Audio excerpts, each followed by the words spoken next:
Hey everyone, welcome back to our channel one stop need. This is your Shruti ma'am और आज one का question confirm में हम पढ़ने वाले हैं बायो रिएक्टर्स। तो अगर आप नीट 2024 के लिए प्रिपेयर कर रहे हैं, सिर्फ 10 दिन रह गए हैं। लास्ट 10 दिन में हम ट्राई कर रहे हैं सबसे इंपॉर्टेंट टॉपिक्स को रिवाइज करने का एग्जाम पॉइंट ऑफ व्यू से, और हम ये फाइट मार रहे हैं कि लास्ट 10 डेज में किस तरीके से हम 50 मार्क्स जिसे जो है अपना अभी जो भी स्कोर आ रहा है उसको बूस्ट कर लें, है ना। बायो रिएक्टर से अगेन पहले भी क्वेश्चंस आए हैं, बहुत इंपॉर्टेंट क्वेश्चंस आए हैं, और बहुत सारे बच्चे बायो रिएक्टर्स एक ऐसा टॉपिक है जो स्किप कर देते हैं। ठीक है, तो अगेन आपके ही मैसेजेस की वजह से मैं बायो रिएक्टर्स पढ़ा रही हूँ और मैं बताऊंगी कि क्या जो है बहुत इंपॉर्टेंट है और क्या चीज क्वेश्चन के फॉर्म में आ सकती है। तो अगर अभी तक चैनल को सब्सक्राइब नहीं किया है, सब्सक्राइब करो जरूर से, जो है बेल आइकन प्रेस कर दो कि आपको नोटिफिकेशंस वीडियोस की मिलती रहे, और डेली वीडियोस देखते रहो, और समझ आए तो लाइक जरूर करो। तो देखो, बायो रिएक्टर्स क्या है। बायो रिएक्टर्स आपका जो भी बायोटेक का प्रोसेस होता है, पूरा रिकॉम्बिनेंट डीएनए टेक्नोलॉजी, उसमें जो एंड प्रोडक्ट है ना, अब वो बनाने का काम कर रहा है। ये एक मशीन है जिसके अंदर वो पूरा प्रोसेस हो रहा है बेसिकली, है ना। तो प्रोसेस है क्या, हम क्या करते हैं, हम बनाते हैं रिकॉम्बिनेंट डीएनए, और रिकॉम्बिनेंट डीएनए को ही यूज करके हम बनाते हैं रिकॉम्बिनेंट प्रोटीन। ठीक है, यही रिकॉम्बिनेंट प्रोटीन फिर हम पैकेज करके अगर सेल कर देते हैं मेडिसिन के फॉर्म में, तो हमने बेसिकली बायोटेक का प्रोसेस पूरा यूज किया है।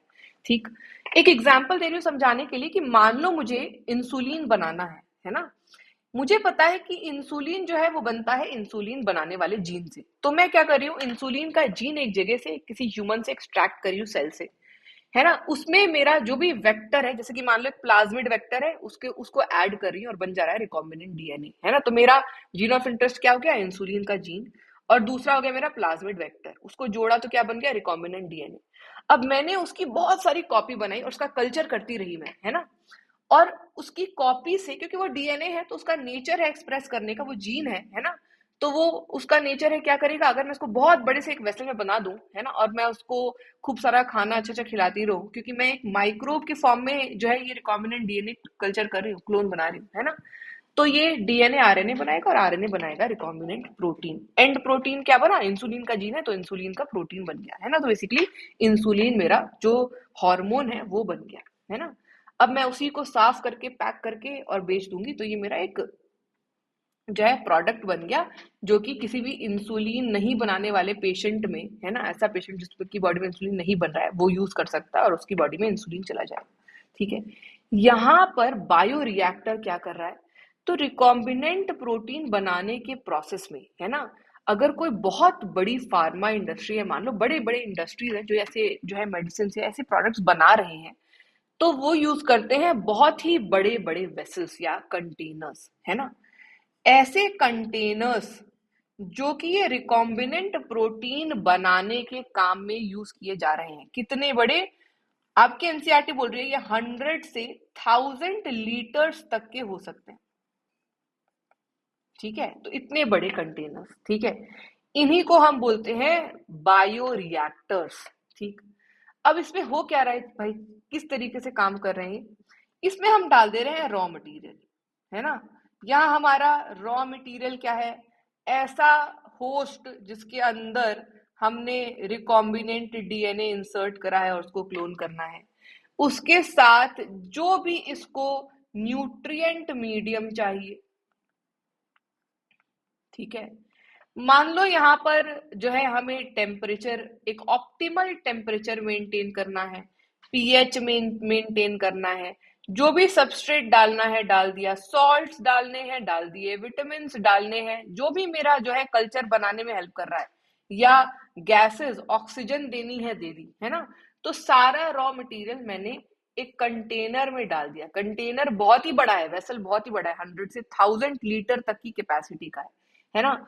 और इसको मैं मिक्स करती रही, इसके अंदर मैं जो है इस कल्चर को ग्रो करती रही, मेरे होस्ट वाले कल्चर को ग्रो करती रही, और यहाँ से जैसे जैसे रिकॉम्बिनेंट प्रोटीन बनता गया उसको मैं निकालती गई, उसको साफ करके सेल करती गई, है ना। तो ये हो गया हमारा बायो रिएक्टर। आपके एनसीईआरटी बोल रही है कि बायो रिएक्टर्स अलग अलग तरीके के होते हैं, और ये एनसीईआरटी का ही डायग्राम है आपके रेफरेंस के लिए, जहां पर आपको दो तरीके के बायो रिएक्टर्स दिख रहे हैं। जो पहला दिख रहा है ये है सिंपल स्टिर्ड। कैसा, सिंपल स्टिर्ड, स्टिर मतलब मिक्स करना, है ना, टैंक बायोरिएक्टर। और दूसरे में आपको उस तरीके का सिस्टम नहीं दिख रहा है, ये है स्पार्ज्ड स्टिर्ड टैंक बायोरिएक्टर। दोनों में डिफरेंस क्या है जरा ध्यान से देखोगे। यहाँ पर आपको एक मोटर दिख रहा है, पंप दिख रहा है ना, और उससे जुड़ी हुई एक ऐसे लाइन दिख रही है जिसमें बहुत सारे इम्पेलर्स जुड़े हुए हैं, ऐसे फैन जैसे जुड़े हुए हैं, है ना। यहाँ ऊपर भी एक फैन है, देखो ये फोम ब्रेकर है। ये वाला जो येलो आपको एरिया दिख रहा है, इसमें हमारा पूरा मिक्सचर है ना, जो हमने ऐड करा है होस्ट के साथ। इसमें बहुत सारे विटामिन, सॉल्ट, सब कुछ ऐड करा है। हम इसमें एयर पास कर रहे हैं, इसका एसिड बेस पीएच कंट्रोल कर रहे हैं, है ना। और यहाँ देखो स्टीम पास कर रहे हैं स्टेरलाइजेशन के लिए, और दूसरा कि कोई कोई और यहाँ पे ना ग्रो कर जाए, ये खाली है यहाँ हवा है, और स्टेराइल एयर पास कर। हो क्या रहा है, ये मोटर जो है ये इस पाइप को राउंड मूव कर रहा है, रोटेट कर रहा है। तो यहाँ पर जितने इम्पेलर्स है वो रोटेट हो रहे हैं। यहाँ अंदर सोचो एक माइक्रोब है, मान लो ई कोलाई हम यूज करें होस्ट ऑर्गेनिज्म, तो ई कोलाई इसके मूवमेंट से पूरा ग्रो कर रहा है, ग्रो कर रहा है। और हर बार जब वो ग्रो कर रहा है तो रिकॉम्बिनेंट डीएनए को ट्रांसक्राइब और ट्रांसलेट करके आपका रिकॉम्बिनेंट प्रोटीन बना रहा है। आप क्या कीजिए, उसको कलेक्ट करते रहिए और दूसरी तरफ मीडियम को मेंटेन करके रखिए कि आपका ई कोलाई कंटिन्यूसली ग्रो कर रहा है। कंटिन्यूस कल्चर होता है, ठीक है। और उसे कॉम्बिनेंट प्रोटीन से आप डाउन स्ट्रीमिंग प्रोसेस करके अपना काम कर लीजिए। डाउन स्ट्रीमिंग प्रोसेस भी बताऊंगी। अब आप दूसरा देखो, स्पार्ज स्टिर्ड टैंक बायोरिएक्टर में क्या आपको इम्पेलर दिख रहा है? नहीं दिख रहा है। यहाँ पर देखो मूवमेंट तो करना ही है कल्चर को, तो हमने एक स्टिक लगाई है और यहाँ पर उससे रॉड्स के जैसे लगा दिए, घूमेगा ये भी, है ना। मिक्सिंग तो ये भी करेगा, तो मिक्सिंग तो होनी ही है कंट्रोस कल्चर में। हम क्या कर रहे हैं, इस तरफ से एयर पास करने के लिए स्पार्जर लगा के बैठे हैं। इधर जो आपको ये दिख रहा है ना, ये स्पार्जर है, ठीक है। अब यहां से हम एयर को पास करके ऊपर की तरफ मूव कर रहे हैं, फ्रॉथिंग हो रही है और ऑक्सीजन को ट्रैप कर ले रहा है ऑर्गेनिज्म, उसको जो ऑक्सीजन यूज करना है वो यूज कर ले रहा है, ठीक है। यहां पर हम ऐसे मूव कर रहे हैं और एयर को जो है यहां से पास कर रहे हैं, बाहर से, यहाँ स्पार्जर से वही पास कर रहे हैं, ठीक। यही डिफरेंस है जो आपको याद रखना है। तो सिंपल स्टिर्ड कैसा दिखता है, उसका क्या क्या चीजें उसमें जो है लेबल किया गया, आपको याद रखना है। स्पार्ज स्टिर्ड में क्या क्या दिखाया है, क्या क्या लेबलिंग है, वो याद रखना है, ठीक। अल्टीमेटली हमारा रिकॉम्बिनेंट प्रोटीन बन गया, मान लो उसको निकाल लिया, है ना। जो भी आप यूज कर रहे हैं बायोरिएक्टर, उससे उसके आगे क्या करते हैं, तो देखो यहाँ पर हम एक होस्ट यूज कर रहे हैं, यानी कि एक लिविंग ऑर्गेनिज्म यूज कर रहे हैं। तो ये जो प्रोसेस है ना, ये जो आपका अंदर हो रहा है अभी इस कंटेनर के, इस बायोरिएक्टर के, इसको हम बायोसिंथेटिक फेज बोलते हैं। ये नाम याद रखना है क्योंकि नीट में क्वेश्चन आ चुका है इस पे। क्या बोलते हैं? Biosynthetic phase. एक बार जब हमारा रिकॉम्बिनेंट प्रोटीन बन गया, फिर हम क्या करते हैं इसके साथ, ठीक है।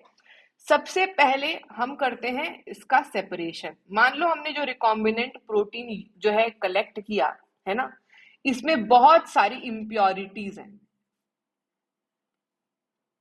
ठीक। एक दूसरा, और भी बहुत सारी चीजें हैं, है ना।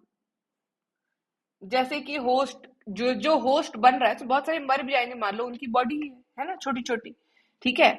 तो हम क्या करेंगे, पहले ये सब हटा देंगे, ठीक। अब हमने जो है सबसे पहले तो इधर उधर की चीजें कुछ हटा दी, है ना, ये हो गया सेपरेशन, ठीक है। तो पहले क्या, सेपरेशन ऑफ द प्रोडक्ट। फिर इसके बाद ये इम्प्योरिटीज हटाएंगे, है ना, यानी प्योरिफिकेशन करेंगे प्रोडक्ट का। जब हम प्योरिफिकेशन कर देंगे तो उसके बाद अब हमारे पास सिर्फ वो प्रोटीन ही बचेगा, इसके अलावा अब इस जगह पर इसके कुछ भी नहीं है, ठीक है। अब मान लो एक प्रोटीन की लाइफ होती है ना। तो अगर हमें सेल करना है उसको मेडिसिन के फॉर्म में, तो हमें उसकी लाइफ बढ़ानी पड़ेगी, शेल्फ लाइफ बढ़ानी पड़ेगी। ये होता है प्रेजर्वेशन। तो अब हम प्रेजर्वेटिव केमिकल डाल के उसकी शेल्फ लाइफ बढ़ा देंगे और इसके बाद हम उसको सेल कर देंगे, है ना। तो ये जो तीन पार्ट हैं जहां पर कोई लिविंग ऑर्गेनिज्म नहीं यूज हो रहा, बल्कि मेथड्स यूज हो रहे हैं, method to separate recombinant protein, method to purify recombinant protein, and method to add preservatives for optimal shelf life, है ना। ये डाउन स्ट्रीमिंग प्रोसेस का पार्ट है। क्वेश्चन ने पूछा था कि डाउन स्ट्रीमिंग प्रोसेस का पार्ट कौन सा नहीं है। ऑप्शन में था separation, purification, preservation and biosynthetic phase. अब देखो बायोसिंथेटिक फेज पहले ही हो गया है, ये कभी भी डाउन स्ट्रीमिंग प्रोसेस का पार्ट नहीं होता है। तो आई होप आपको बायो रिएक्टर्स और डाउन स्ट्रीमिंग प्रोसेस समझ आ गया होगा। अगर समझ आ गया है तो वीडियो लाइक करके अभी अपने फ्रेंड्स के साथ शेयर कर दो, और चैनल को सब्सक्राइब नहीं किया है तो सब्सक्राइब करके बेल आइकन प्रेस कर दो। मैं फर्दर डेली जो है सेम टाइम पे 6 बजे वीडियोस लाइव करती रहूंगी। जब तक आपका एग्जाम नहीं हो जाता तो जरूर से उन वीडियोस को देखो और रिवीजन करते रहो। Till then take care everyone, bye bye.